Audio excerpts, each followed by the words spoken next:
Він був принцем американської політичної династії, вона королевою нью-йоркського фешн-світу. Їхня історія кохання могла б стати найромантичнішим фільмом усіх часів, якби не була реальністю. Сьогодні я розповім вам про пару, яка змусила затамувати подих усю Америку – Джона Кеннеді-молодшого та Керолін Бесет. Таємне весілля на відокремленому острові, божевільні переслідування папараці, гучні заголовки таблоїдів та драматичний фінал у холодних водах Атлантики – усе це у сьогоднішньому відео. Почну я з їх життя до доленосної зустрічі. Думаю, багато хто з вас знає, хто такий Джон Фіцджеральд Кеннеді-молодший. Це син 35-го президента Сполучених Штатів Джона Кеннеді та Джекі Кеннеді. Його прозвали Сином Америки. Таке прізвисько він отримав за те, що буквально ріс на очах у всіх американців, а потім уся Америка разом з ним переживала трагічну смерть його батька. На момент вбивства президента Кеннеді Джону було всього 3 роки, він був зовсім маленьким хлопчиком. І усі американці пам'ятають, як по телевізору транслювалися кадри, де маленький хлопчик салютує гробу тата. Пізніше його мати Джекі Кеннеді вийшла заміж за грецького магната Арістотеля Онасіса, і до своїх 14 років Джон жив разом з мамою та відчимом. Проте, треба сказати, запам'ятався він не лише через своє походження, але й завдяки власним досягненням. Він закінчив Браунівський та Нью-Йоркський університети, чим, до речі, порушив сімейну традицію щодо Гарварда, але все ж таки став успішним журналістом та адвокатом. До речі, для того, щоб здати адвокатський іспит, йому знадобилося аж 3 роки. Але все ж йому це вдалося, і потім він якийсь час працював помічником прокурора на Манхеттені. У 1995 році він заснував свій суспільно-політичний журнал «Джордж», а в 1999 році він казав про свою можливу кандидатуру на президентських виборах у 2000 році. Проте, як ми знаємо, не судилося. Взагалі, він вів дуже активне громадське життя, він брав участь у багатьох благодійних проєктах, в соціальних, і саме це йому допомогло стати дуже медійною персоною на той час і взагалі завжди бути в центрі уваги. Ну і чи варто взагалі говорити, що преса вже давно охрестила Джона завидним нареченим, і чи не всі жінки Нью-Йорку мріяли про нього?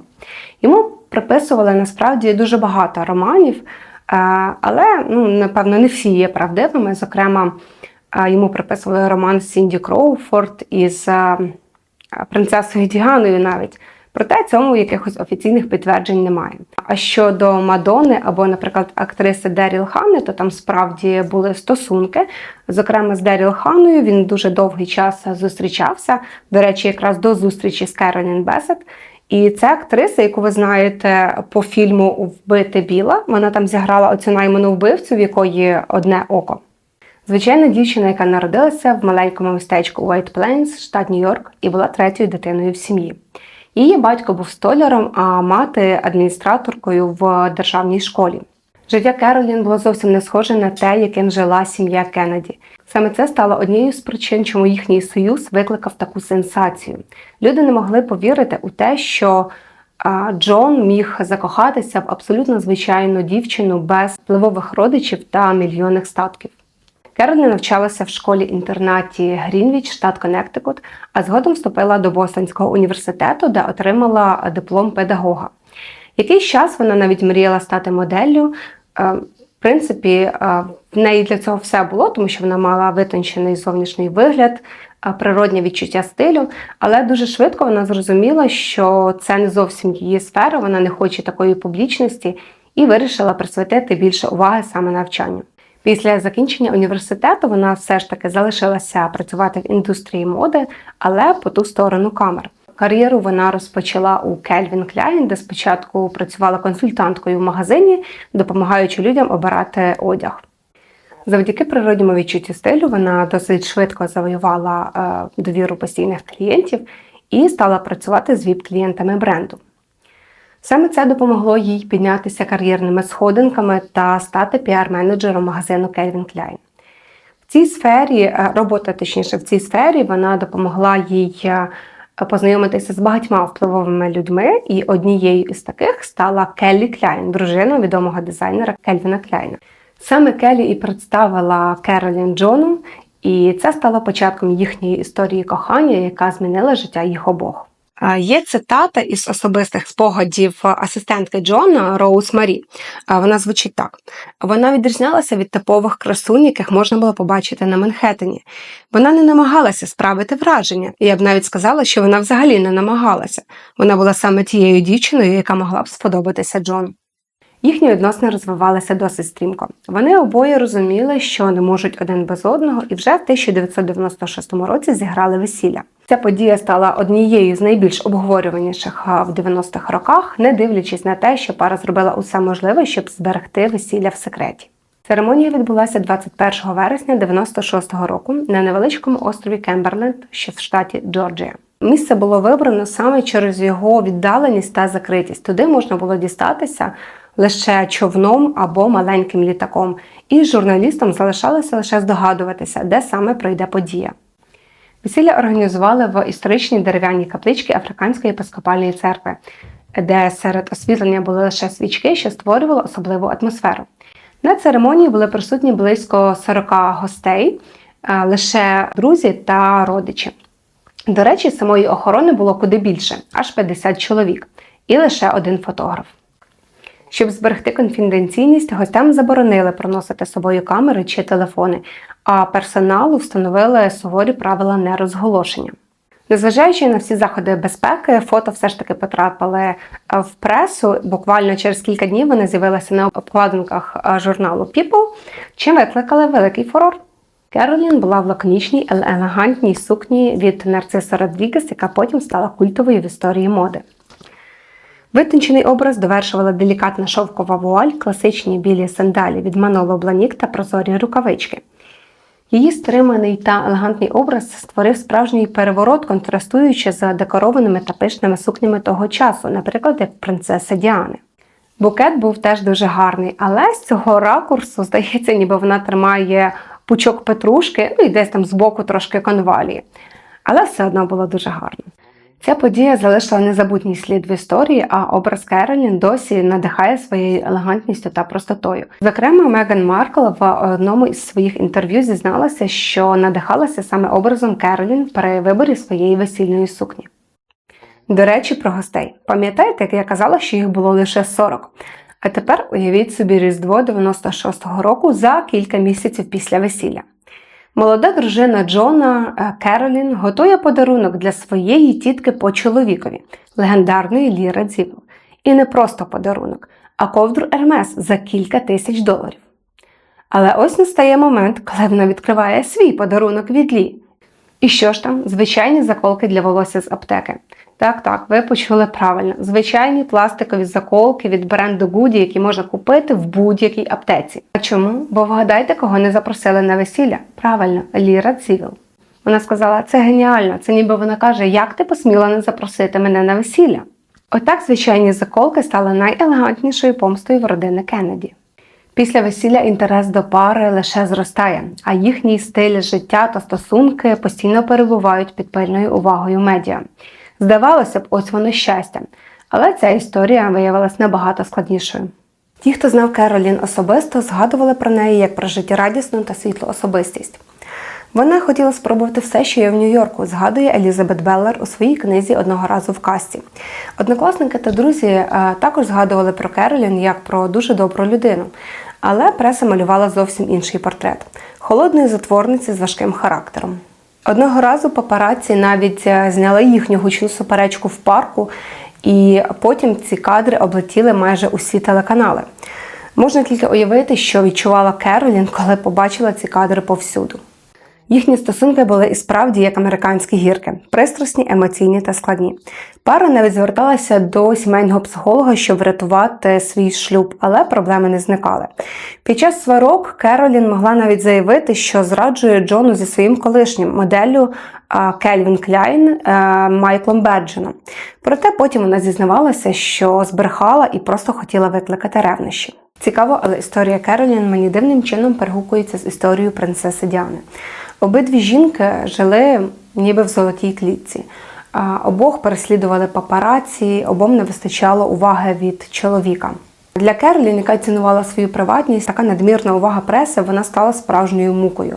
І за весь час, що вони були з Джоном, вона жодного разу не дала інтерв'ю. Проте за лаштунками їхнього шлюбу крилася ще одна досить болюча тема. Джон, як представник легендарної знаменитої династії, він прагнув мати свого спадкоємця, він хотів дітей. Але Керолін мала на це інший погляд. Близькі друзі пари розповідали, що Керолін цінувала свою незалежність та свободу і не хотіла найближчим часом мати дітей.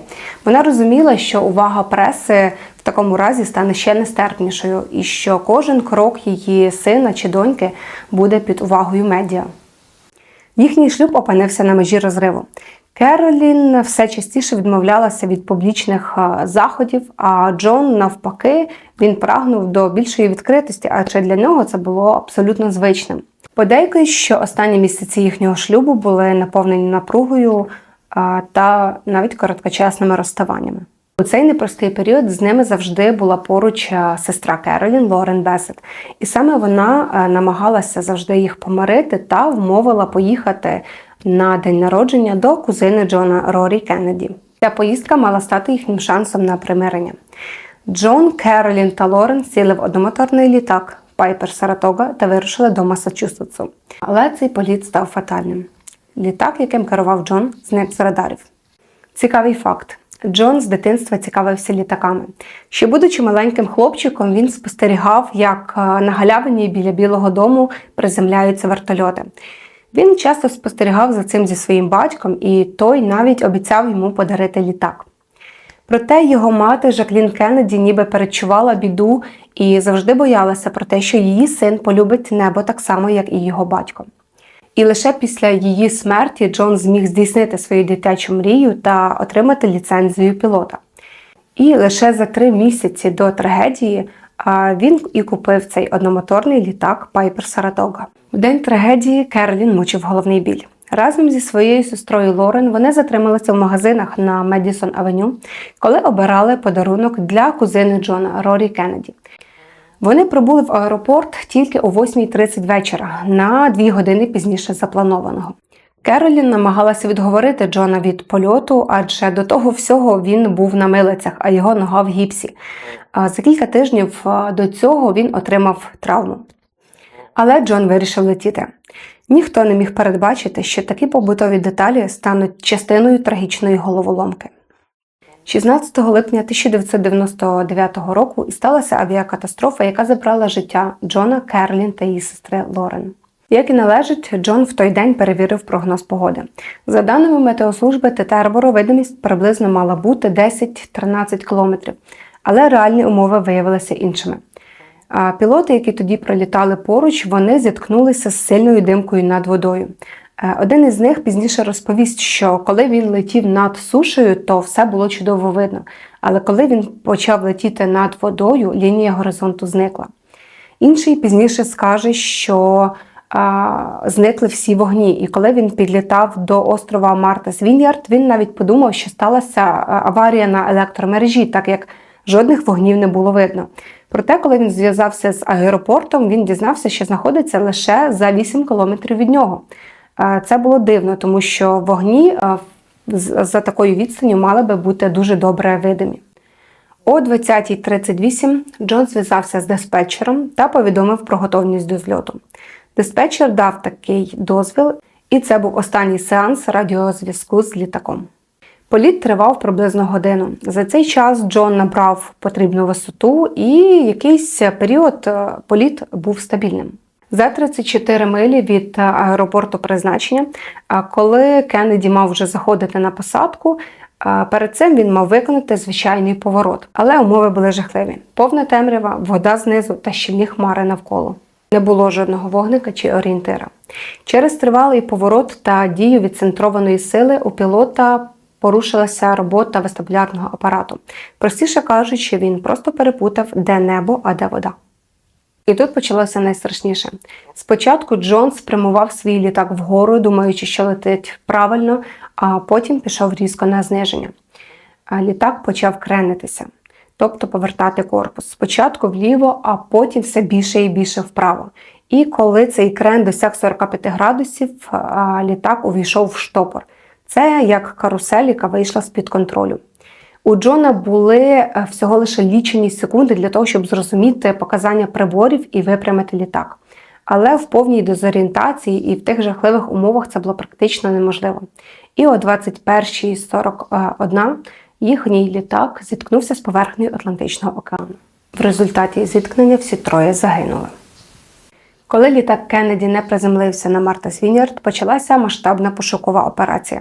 Керував нею контр-адмірал Річард Ларабі. 4 дні безперервних пошуків в океані. Але лише 20 липня пізно ввечері вони все-таки знайшли уламки літака. Вони лежали на дні всього за чверть милі від місця, де востаннє з'явився літак на радарах. Знахідка підтвердила найбільші їх побоювання. Авіакатастрофа забрала життя усіх, хто був на борту. Пошукова операція стала однією із наймасштабніших в історії американської берегової охорони. В ній брали участь кораблі, гелікоптери та водолази. Усі сили були кинуті на те, щоб знайти літак та його пасажирів. Трагедія викликала масштабний суспільний резонанс, порівняний з загибеллю принцеси Діани в 97-му році. По всій Америці почався стихійний траур. 19 липня, ще до знаходження уламків літака, Білл Клінтон виступив з промовою в пам'ять про Кеннеді. А засідання Сенату США розпочалося з молитви про загиблих. Співчуття висловили лідери багатьох країн, і навіть Папа Римський пообіцяв молитися за родину Кеннеді.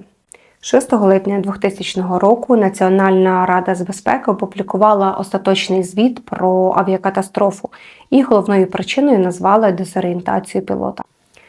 До речі, батьки Керолін та Лорен не звинуватили зятя в авіакатастрофі, вони сказали, що розуміють, що це лише фатальний збіг обставин.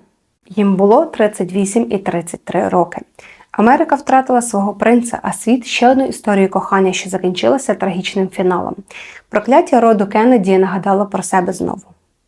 Експерти пізніше скажуть, а якби Джон почекав кілька годин, поки розвіється туман, чи наняв професійного пілота, або ж послухав Керолін і не полетів, але історія не терпить умовного способу. Їхня трагічна доля не залишила байдужим і Голлівуд. У 2021 році стало відомо про продовження популярного серіалу «Американської історії жахів».